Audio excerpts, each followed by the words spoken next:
This is Brad from Highly Uncivilized, and today we're going to make sauerkraut. So we're going to take all this cabbage and we're going to put it in this container, and in about 3 weeks we're going to have some delicious, homemade, fresh, organic sauerkraut. So this is about 3 heads of cabbage. This is fresh, organic cabbage from farmer's market. We use organic because when you ferment cabbage into sauerkraut, you're using the beneficial bacteria that's on the cabbage.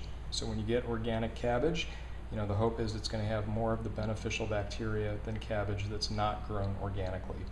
Also try to get really fresh cabbage because you're going to use the salt is going to draw the water out of the cabbage, and that becomes the brine that the cabbage is going to ferment in.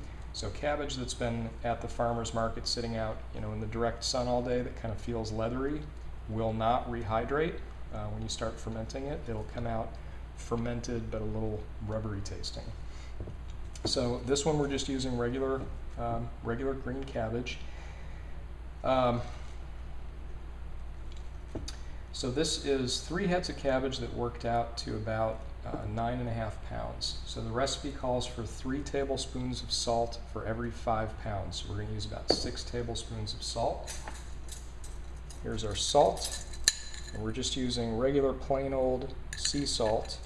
And they say not to use salt with added iodine because it inhibits the growth of the bacteria, and obviously we don't want to do that. So sea salt can be a little bit expensive, so we buy the cheapest possible pure Hain sea salt.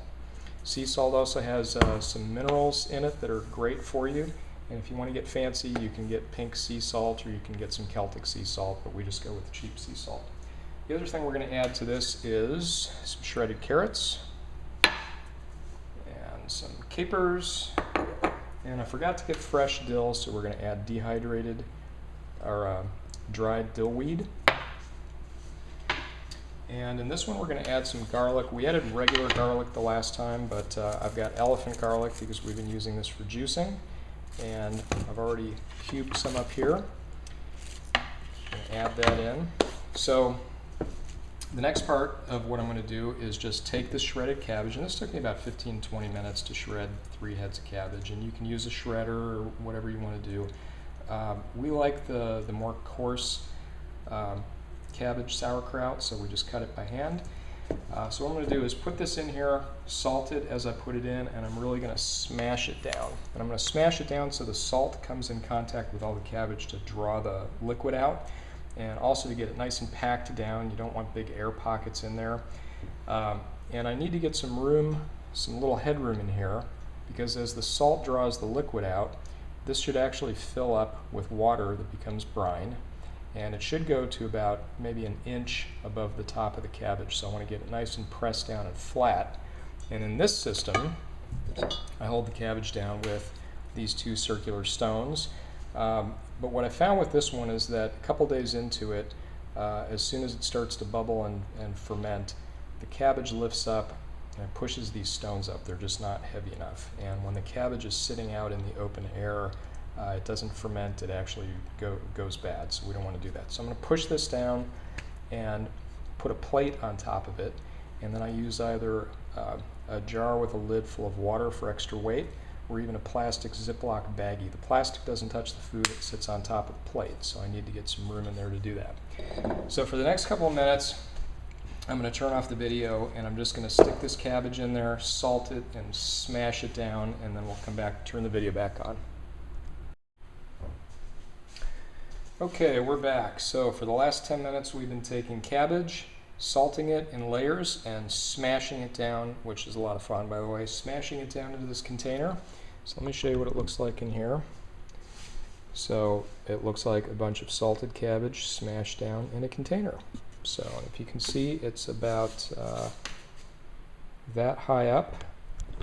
And what we're going to do now is take these stones, put them on top of the cabbage, and basically all this is going to do is hold the cabbage down so that it stays under the fluid, under the brine.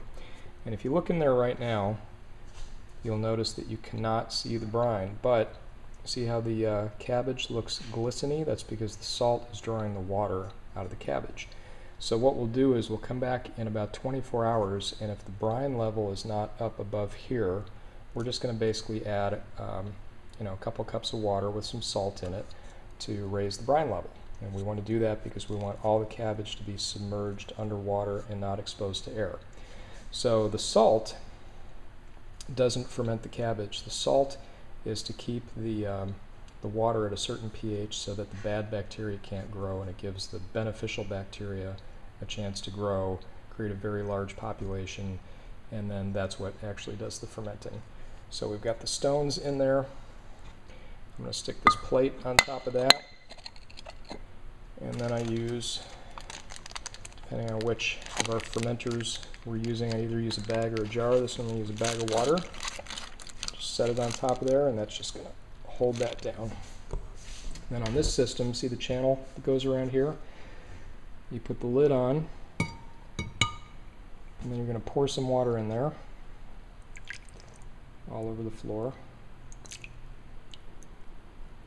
And what that does is it creates a little airlock, so as the cabbage starts to ferment and the gases kind of bubble out the air, there's no air left in the container, so it creates a little airlock. Now, of course, every time you lift the lid off, air goes back in, but as long as it's fermenting, it's going to push that air out, so you'll hear it making little bubbling sounds over the next couple of weeks.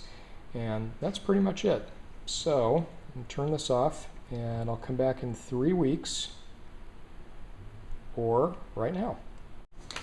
Okay, so here we are. It's not really 3 weeks later, but we can pretend it is because we have some of the sauerkraut that we made the last time.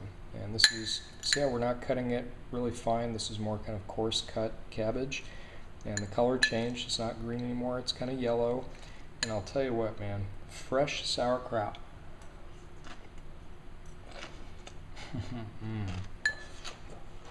Fresh sauerkraut. Oh my God.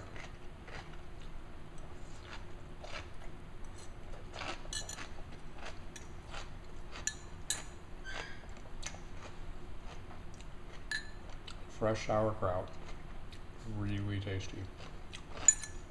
So, if you check out the article on the link, you'll see how much fresh sauerkraut you actually get from a couple of heads of cabbage, and you can compare the cost of making your own organic sauerkraut versus buying a small container from an organic food place. And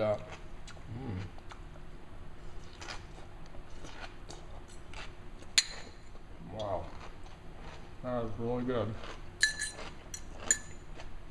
So good luck making your sauerkraut. I hope you enjoy it, because I sure do. Talk to you next time.